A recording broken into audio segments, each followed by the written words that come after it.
Bueno, Roberto Boico, que está acá a mi derecha, es abogado constitucionalista. El doctor Félix Lon es un veteranísimo abogado constitucionalista, al que despertamos todos los veces a las 6 y pico de la mañana, que es la hora en que despertamos los constitucionalistas, para hablar de temas que tienen que ver, obviamente, con la Constitución. Y Hernán Brienza es un periodista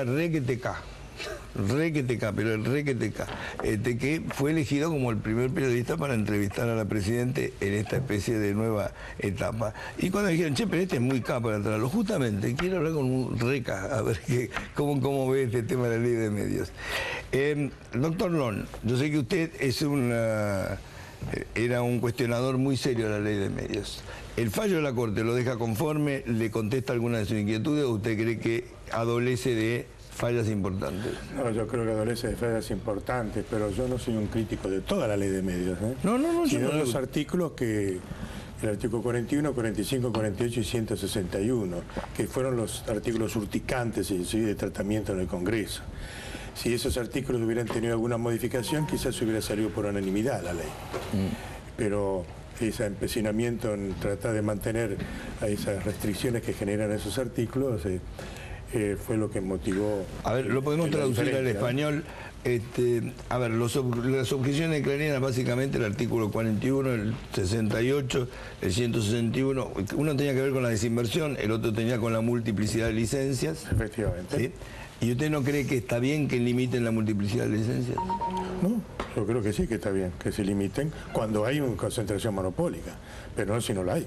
No había concentración monopólica. Yo no estoy en condiciones, no conozco el tema de ese prejuicio, pero hay una ley de defensa de la competencia que no se cumple, no sé por qué, porque es curioso al respecto, ¿no?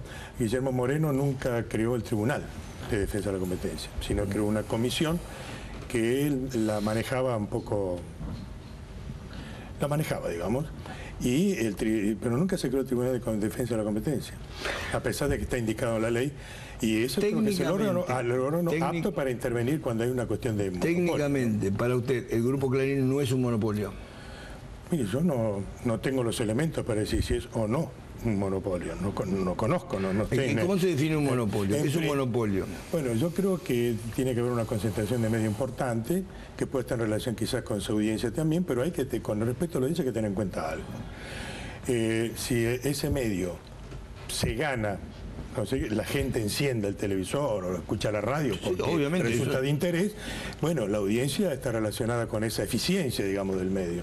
El problema a veces es que se genere una competencia que exija un control y que impida que otros puedan entrar al mercado, por ejemplo. Creo que ahí es donde se genera un monopolio, digamos. La ley de medios en la Argentina. Ahora, entiendo que el Grupo Clarín no tiene la cantidad de medios como para que se consiga un monopolio que impida. Pero, por ejemplo, si yo en una misma plaza, por ejemplo, en Estados Unidos uno no puede tener diario, radio y televisión en la misma plaza. Puede tener todo eso separado, ¿sí? Estados Unidos, que es, digamos, el paradigma de la libertad de prensa y de la libertad de expresión. La prensa está por ahí nomás, pero bueno, digamos, pero limita a que yo no pueda ser el dueño de una ciudad. Si yo no puedo manejar un diario, una radio y un canal en una misma ciudad. Me limita geográficamente. Digo, por algo lo hacen ellos. Bueno, habría que analizar esas cuestiones en particular, pero en principio creo que la concentración monopólica es que hay un dominio del mercado que impide, a través de mecanismos, por ejemplo, de vender más barato algo y desechar competidores. Ahí es donde hay concentración monopólica. Esto depende de las circunstancias del caso. Para vos, Boico, ¿había concentración monopólica? Sí, igual me parece que el fallo de la Corte atiende un caso particular donde evidentemente se ha demostrado que hay una concentración monopólica. La ley no es una ley al estilo, digamos, a la medida de Clarín, sino que es una ley que pretende justamente revertir situaciones monopólicas. El fallo de la Corte es un fallo muy interesante, pero también muy postergado en el tiempo, porque no es lo mismo una resolución a tiempo que una resolución tardía. Por lo tanto, eso hay que decirlo. Más allá, me parece, del acierto que al menos los 4 votos que conforman la mayoría desmenuza muy atinadamente las cuestiones en juego. Me parece que hay dos modelos de propiedad privada y también de intervención del Estado que aparecen en el fallo de la Corte. Un modelo decimonónico, entendido la libertad o el derecho a la propiedad como algo absoluto, que no puede ser tocado, y en todo caso la utilización de la Constitución como defensa de la renta. Y otro modelo que es el que de alguna manera ha apoyado la Corte, insisto, tardíamente, pero lo hizo, que es la intervención del Estado para garantizar un aspecto de la libertad de expresión que creo que nos hemos olvidado, que es el aspecto de la faz colectiva. Bueno. La libertad de expresión no es solamente que vos puedas decir cualquier cosa, sino además que el colectivo social, es decir, el consumidor, pueda escuchar cualquier cosa. Entonces, cuando eso se ve restringido por leyes, por actividades monopólicas, el Estado tiene el deber y tiene el derecho de regularlo. Y la Corte ha dicho claramente... Ahora, no es demasiado, perdón que te interrumpa, sí. ¿No es demasiado subjetivo eso? ¿En qué sentido? Por eso quería que estuvieran periodistas. No es demasiado subjetivo. Es decir, yo quiero que se oigan todas las voces. Todas las voces en la Argentina se oyen.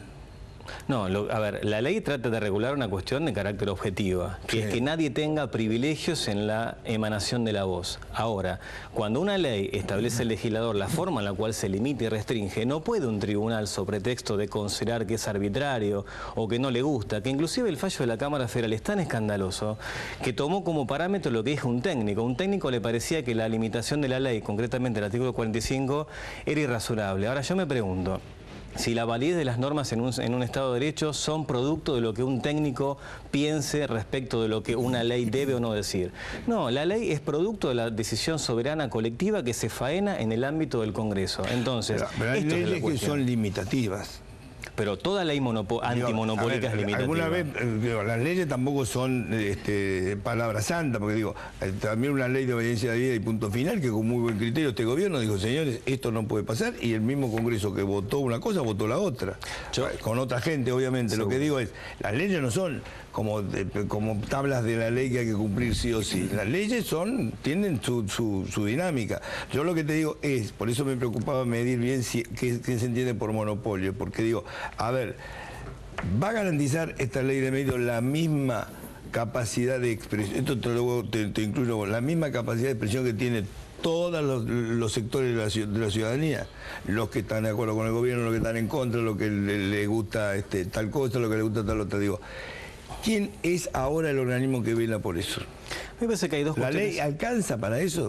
Yo creo que la ley es producto de una decisión colectiva. Por lo tanto, en todo caso, la inconstitucionalidad de una norma, que por supuesto que se puede plantear en tanto que la ley suprema es la Constitución, así lo establece nuestra Constitución en su artículo 31, en todo caso, uno cuando plantea la inconstitucionalidad debe probar la existencia de un daño. Entonces, una cosa es la regulación que el pueblo argentino realice del espectro radioeléctrico, del cable y del satélite, como bien explicó Martín Sabatella, y otra cosa muy distinta es decir, a mí no me gusta, me resta rentabilidad y por eso considero que es inconstitucional. No, son dos aspectos distintos. Mi preocupación va por otro lado. Obviamente la rentabilidad lo hace sustentable, pero lo que digo es, yo voy a tener el mismo acceso, vamos a suponer, yo soy un político, digo, tengo la posibilidad de, y soy opositor.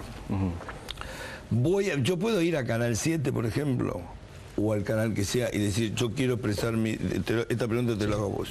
Digo, por ejemplo, yo tuve un conflicto con 678. Me bardearon mucho, qué sé yo. Yo un día le dije, invítenme. Es un canal público. Me contestan, bueno, invitarnos vos a nosotros vamos. Yo los invité, nunca vinieron. Pero digo, yo no puedo ir a Canal 7 a decir eso. Yo me acuerdo una vez, tuve un problema con Gustavo Vélez, que era ministro en ese entonces. Vélez largó una información sobre mi persona que no era correcta. Yo fui a Canal 7, mirá, vos, estaba polémica en el bar, y dije, ¿puedo contestar a Vélez? Sí, por supuesto. Y era ministro Vélez. O sea, pasaban cosas que después no sé si pasaron. Pero yo te digo, yo pedí ir al 678 para defenderme. Me acusaban de las infamias más atroces que hay. Nunca me dieron bola. En cambio, si vos venís y me decís a mí, ¿querés derecho a réplica? Yo te lo doy. Yo no tengo problema. Por eso digo, ¿eso está garantizado o digamos... a partir de esta ley de medios que de alguna manera restringe cierta cosa, va a haber, no porque Clarín sea el santito, no porque te dejen opinar de todo. El tema es qué es lo que restringe, Chiche, no restringe las voces, no restringe. Pero vos me entendés, yo te entiendo, por eso te voy a discutir. A este le han pegado, pobre, porque lo eligieron para la verdad. Y yo salí en defensa de Hernán, porque digo, era obvio, era una nota que todo el mundo quería hacer, fue el primero, bueno, después le tocó arriba, qué sé yo. Era bárbaro, pero a mí me parecía una injusticia, ¿por qué no va a elegir una propia tropa? Me parece bárbaro. Claro, que elija un tipo que sea... Ultra K, como decimos. Ultra K. Ultra requete K. Requete K. No, ¿sabes? A mí lo que me parece interesante es que no limita a Radio Mitre, no limita a TN, no limita a Canal 13, no limita la posibilidad de que exista el diario Clarín. Lo que dice es acorta los márgenes de posibilidad de tener muchísimos medios como tiene en la Argentina el diario Clarín. El diario Clarín tiene 270 emisoras de radio en la Argentina, 270 licencias en el espacio radioeléctrico para ocupar, y la ocupa desde aquí a La Quiaca hasta Ushuaia, y eso es 270 bocas de radio que está diciendo todo el tiempo un mismo mensaje. No lo tiene prácticamente nadie, no lo tiene ni siquiera Radio Nacional, que es la radio pública.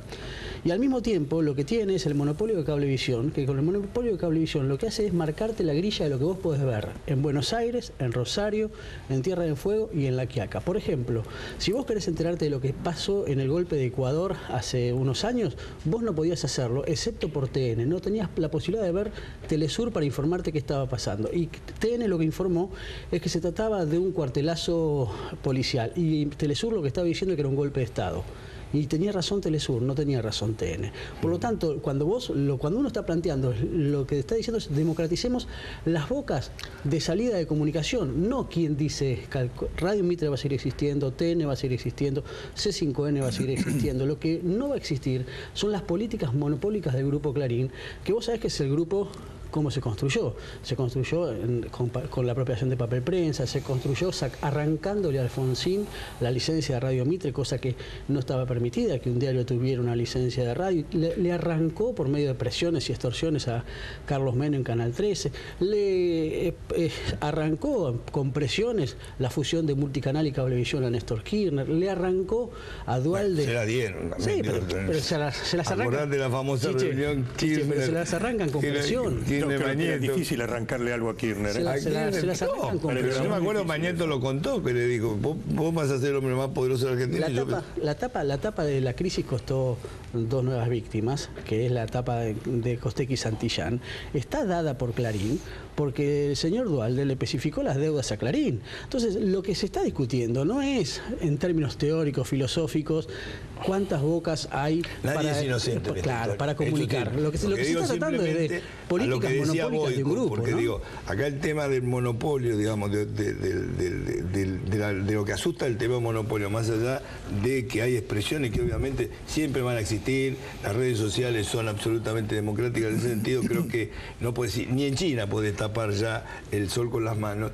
Digo, me parece que lo que habilita, por eso te preguntaba Martín recién, digo, ¿está garantizado eso? Digo, que vas a tener una pluralidad medianamente, por lo menos, defendible. Mira, las acusaciones que se hace del monopolio del Estado, ¿no? El Estado tiene Canal 7 y Radio Nacional. Pero y las acusaciones que hacen... No es abierto. Te doy la posibilidad de que no sea abierto. Te doy la posibilidad de que no sea abierto. Pero la acusación es que C5N también pertenece al kirchnerismo.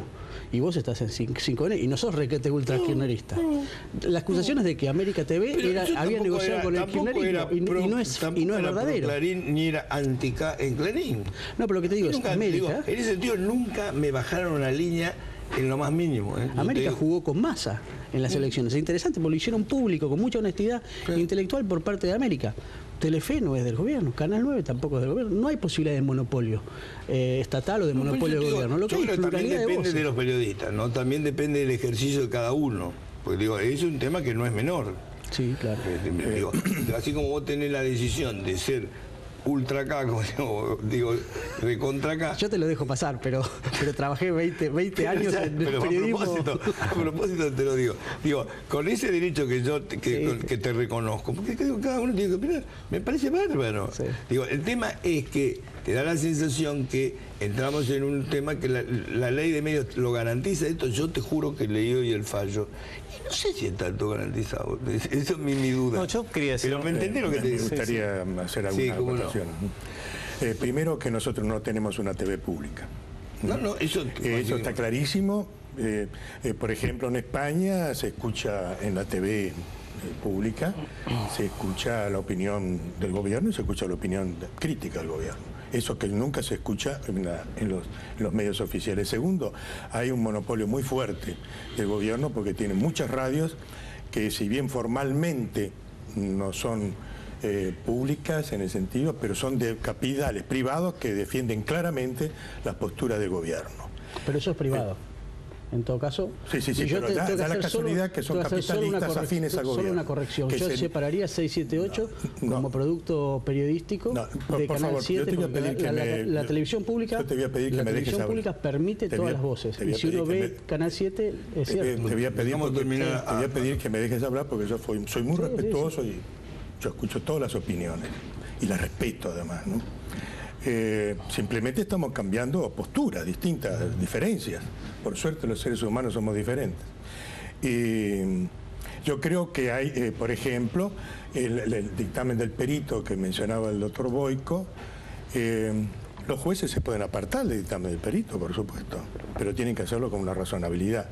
Allí da una serie de argumentaciones del perito que son muy interesantes y además que las recogió el fallo de la Cámara Federal en lo civil y comercial, donde dice que la rentabilidad de los canales abiertos haya disminuido, que es muy posible que sean los canales de cable los que producen realmente rentabilidad y que además el espacio a ocupar por los canales de cable son infinitos, no hay límites. En cambio, otra cosa es el espacio radioeléctrico, que ese sí requiere algunos límites para que haya esa, que no haya esa concentración absoluta. Pero quedó sacada ya la ley determinó que el espacio radioeléctrico también está. Acá ha habido escraches a periodistas críticos, ha habido amenazas, ha habido muchas cosas, así que yo creo que la libertad de expresión está afectada en nuestro país. Pero eso no tiene que ver exactamente, digo, a ver,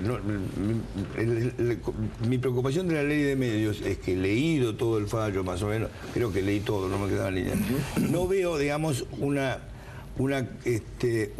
organismo, está bien, está la Comisión de Libertad de Prensa del Congreso, digo, hay un montón de elementos y está la propia constitucionalidad, si alguien te silencia, tenés la posibilidad, pero no es fácil ir a la justicia por el tema de reclamar la pluralidad de opinión, no porque Clarín sea el ejemplo de pluralidad más grande, porque también pueden tener opiniones determinadas y avanzar sobre cosas que le interesen especialmente. Las presiones sobre la justicia son también muy notorias.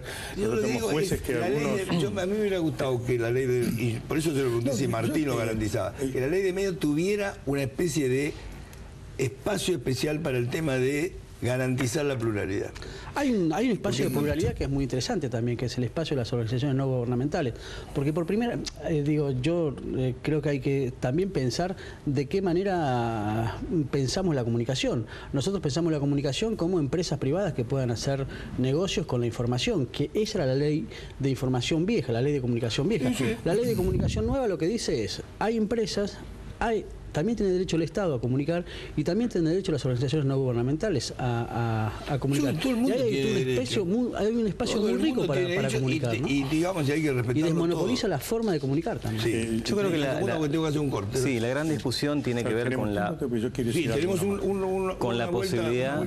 No, la gran discusión es la posibilidad del Estado de poder regular en este sentido el mercado comunicacional. Cuando vos decías si la ley en todo caso garantiza algo, yo te podría preguntar, la ley que establece limitaciones a la prisión preventiva, ¿garantiza el juicio rápido en materia penal? Son 2 años más 1 año. Eso es una cuestión que en todo caso la decide el legislador. Y creo que lo que está claramente establecido en este fallo de la Corte es que esa es una decisión soberana del Congreso. Pues sí, ahí a lo mejor hace falta todavía un agregado, que el Congreso garantice eso, que ellos formen un organismo que pueda defender ese tipo de constitucionalidad. El Congreso decidió un mecanismo para garantizar la pluralidad y ese mecanismo hoy la Corte declaró constitucional. Acá no hay pluralidad que abarca, tenemos un pequeño corte, ya volvemos.